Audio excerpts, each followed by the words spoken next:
হরে কৃষ্ণ। সকলের কুশল কামনা করে আজকে গল্প শুরু করছি। এই গল্পটি হলো ছিল ভক্তি সিদ্ধান্ত সরস্বতী গোস্বামী প্রভুপাদের একটি অন্যতম শিক্ষামূলক গল্প। এই গল্পটি তিনি তার অনেক প্রবচনে তিনি ব্যবহার করেছিলেন। গল্পটি হলো এরকম যে পূর্বে গুরুকুলে ছাত্ররা পড়াশোনা করত, কিন্তু পড়াশোনার বিনিময়ে কোনো তারা পারিশ্রমিক দিত না।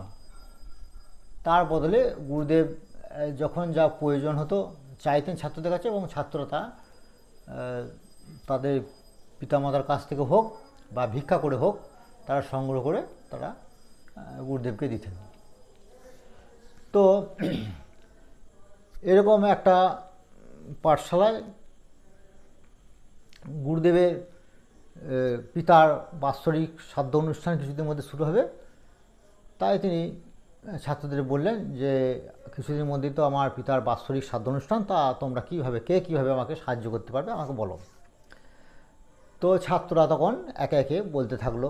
কেউ বলল যে আমি বস্ত্র দেবো, কেউ বলল আমি যা চাল লাগিয়ে দেবো, কেউ বলল ডাল লাগিয়ে দেবো, কেউ বলল সবজিগুলো দেবো, কেউ বলল তেল দেবো। এ হয়ে সবাই যে যার যার সামর্থ্য অনুযায়ী সবাই বলল। তা ওই গুরুকুলে একটি খুব দরিদ্র সন্তান পড়াশোনা করত। সে কিন্তু কোনো প্রতিশ্রুতি দিতে পারল না। সে বলল যে আমি আগামীকাল মাকে জিজ্ঞাসা করে তারপর আপনাকে বলব। সে বাড়িতে ফিরে এসে তার মাকে বলল যে মা বলো এবার আমার কি আমি প্রতিশ্রুতি দেব। তার মা বললে আমরা তো বাবা খুবই গরিব, আমাদের তো দেবার মতো কোনো কিছু সামর্থ্য নাই। তো ভগবান একমাত্র তোমাকে সাহায্য করতে পারে, ভগবান হলো দীনবন্ধু। তো তিনি যদি কোনো কিছু সাহায্য করেন তবেই তুমি গুরুদেবকে প্রতিশ্রুতি দিতে পারো। তো বললো বেশ ঠিক আছে, সেই দীনবন্ধু দাদা সে কোথায় থাকে?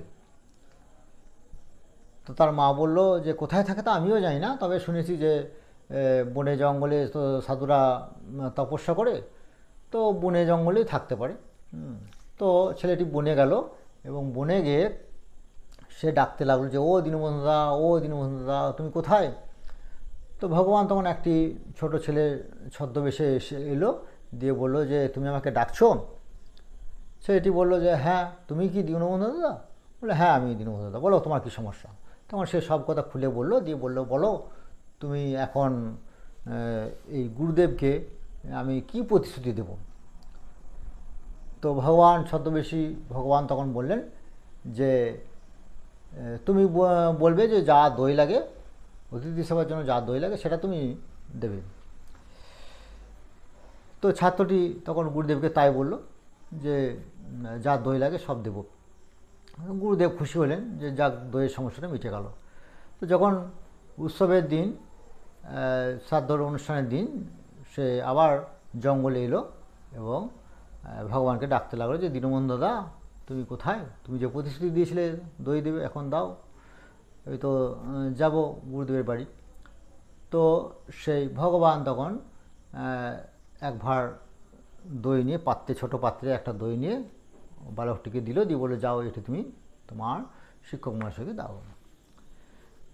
তো ছেলেটি তখন আনন্দে সেই দইটি নিয়ে শিক্ষক মহাশয়কে দিল, দিয়ে বলে দীনবন্ধুদা এই দইটি দিয়েছে অতিথি সেবার জন্য, তো আপনি অনুগ্রহ করে এটা গ্রহণ করুন। শিক্ষক মহাশয় রেগে গেলেন যে আমার হাজার হাজার অতিথি আর এই সামান্য একটা পাত্রে, ছোট পাত্রে একটা দই দিয়েছে, এতে তো কোনো কাজ হবে না। তিনি অবহেলা ভরে তিনি ঘরের এক কোণে রেখে দিলেন। তো কিছুক্ষণ পর দেখলেন যে দইটা পড়ে গিয়েছে, দইটা উল্টে পড়ে দইগুলো সব মাটিতে পড়ে আছে। তো শিক্ষক মহাশয় দিলেন যে জায়গাটা পরিষ্কার করা দরকার। তো তখন তিনি এলেন, এসে দেখলেন যে দইটা পড়ে যাওয়া সত্ত্বেও দইয়ের ভাঁড়টি কিন্তু পূর্ণই রয়েছে। তো তিনি একটু অবাক হলেন।